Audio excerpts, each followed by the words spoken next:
की नींव रखता है। उच्च प्राथमिक स्तर पर सामाजिक विज्ञान को स्कूल में कक्षा के बाहर के जीवन के साथ एक बच्चे के जीवन में जोड़ना होगा। इसमें इतिहास, भूगोल, राजनीतिक विज्ञान और अर्थशास्त्र और समाजशास्त्र के विषयों को शामिल किया गया है। सामाजिक विज्ञान को पढ़ाने का उद्देश्य मानव जाति और जीवन के अन्य रूपों के रूप में पृथ्वी की समझ विकसित करना है। क्वेश्चन 56, निम्नलिखित कथनों पर विचार करें और सही विकल्प का चयन करें। ऑप्शन ए, यूनिट योजना का विकास करने के लिए कथन परक उपागम उपयोगी है। ऑप्शन आर, अंतर्विषयक विषय वस्तु के अध्ययन के माध्यम से सामाजिक मामलों को बेहतर समझा जाता है। ऑप्शन ए और आर दोनों सही है और आर ए की सही व्याख्या करता है। इसका आंसर होगा ऑप्शन ए। एक्सप्लेनेशन, यूनिट योजना का विकास करने के लिए कथ्य परक उपागम उपयोगी है और अंतर्विषयक विषय वस्तु के अध्ययन के माध्यम से सामाजिक मामलों को बेहतर समझा जाता है। दिया गया दोनों कथन ए और आर दोनों सही हैं तथा ए कथन व्याख्या आर की व्याख्या करता है। यूनिट योजना छात्रों के ज्ञान का विस्तार करती है और इसके प्रयोग से छात्रों में चिंतन तथा तर्क शक्ति का विकास होता है।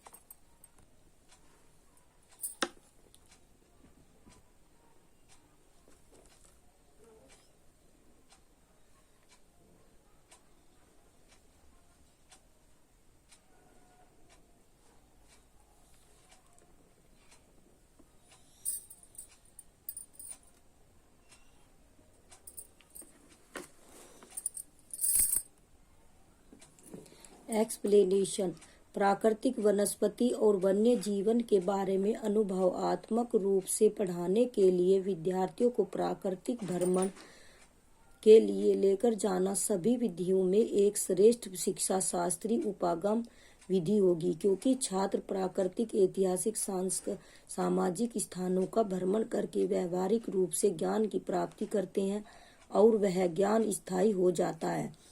क्षेत्र भ्रमण के उद्देश्य, क्षेत्र भ्रमण के द्वारा छात्रों को व्यावहारिक ज्ञान देना। नंबर 2, छात्रों को उनके पास के वातावरण एवं संस्कृति आदि से परिचित कराना। नंबर 3, छात्रों को विभिन्न स्थलों तथा दृश्यों की सौंदर्य अनुभूति कराकर वास्तविक अनुभव प्रदान करना। क्वेश्चन 58, आपको क्या लगता है कूड़े का निपटारण कच्ची बस्तियों में रहने वाले व्यक्तियों के लिए उपलब्ध नहीं है? यह प्रश्न प्रयास है। छात्रों की खाली स्थान की क्षमता का आकलन। ऑप्शन ए, सामान्यीकरण करने। ऑप्शन बी, अनुमान लगाने। ऑप्शन सी, विवेचना करने। ऑप्शन डी, कल्पना करने। इसका आंसर होगा ऑप्शन सी। एक्सप्लेनेशन, आपको क्यों लगता है कूड़े का निपटारण कच्ची बस्तियों के उपलब्ध नहीं है? यह प्रश्न प्रयास है कि छात्र तर्क देने, विवेचना करने की क्षमता का आकलन कर सके। आकलन द्वारा यह ज्ञात किया जाता है कि बालक ने शिक्षण के अंत में गुणों का होना आवश्यक है। नंबर 1, वैधता। नंबर 2, विश्वसनीयता। नंबर 3, व्यवहारिकता। नंबर 4, मानसिकता। और नंबर 5, उपयोगिता।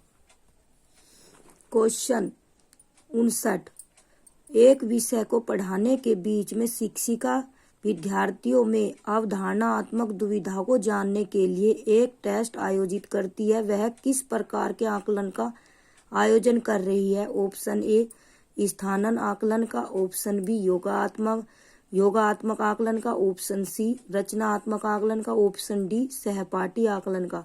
इसका आंसर होगा रचनात्मक आकलन का। ऑप्शन सी सही। एक्सप्लेनेशन, एक विषय को पढ़ाने के बीच में शिक्षिका विद्यार्थियों में अवधारणात्मक दुविधाओं को जानने के लिए एक टेस्ट आयोजित करती है। वह शिक्षिका रचनात्मक आकलन का आयोजन कर रही है। रचनात्मक आकलन छात्रों को शिक्षा उपागम में सुधार के लिए शिक्षण और अधिगम की गतिविधियों को संशोधित करने के लिए अधिगम की प्रक्रिया के दौरान शिक्षकों द्वारा नियोजित औपचारिक और अनौपचारिक मूल्यांकन प्रक्रियाओं की एक श्रृंखला है। रचनात्मक आकलन की विशेषताएं यह निदानात्मक और उपचारात्मक है। यह जो पढ़ाया जाता है उसे अभिकल्पित करने में छात्रों के पूर्ण ज्ञान और अनुभव का गठन किया जाता है। यह छात्रों को उनके अधिगम में सक्रिय भागीदारी के लिए आधार प्रदान करता है। क्वेश्चन 60 विविधता और भेदभाव विषय के पूरा होने के बाद शिक्षक टेस्ट में प्रदर्शन के निम्नलिखित स्तरों का पता लगाता है। विद्यार्थी विविध परिस्थितियों में पूर्वाग्रह और भेदभाव को पहचानने में समर्थ है। ऑप्शन विद्यार्थी रूढ़िबद्ध धारणा बनाने और पूर्वाग्रह को परिभाषित करने में समर्थ है। ऑप्शन सी विद्यार्थी भेदभाव के विशिष्ट कृत्यों के प्रारंभिक संवैधानिक प्रावधानों की ओर संकेत करने में समर्थ है। अवधारणात्मक तौर पर अति स्पष्ट से आरंभ करते हुए टेस्ट में विद्यार्थियों के प्रदर्शन को सुव्यवस्थित कीजिए।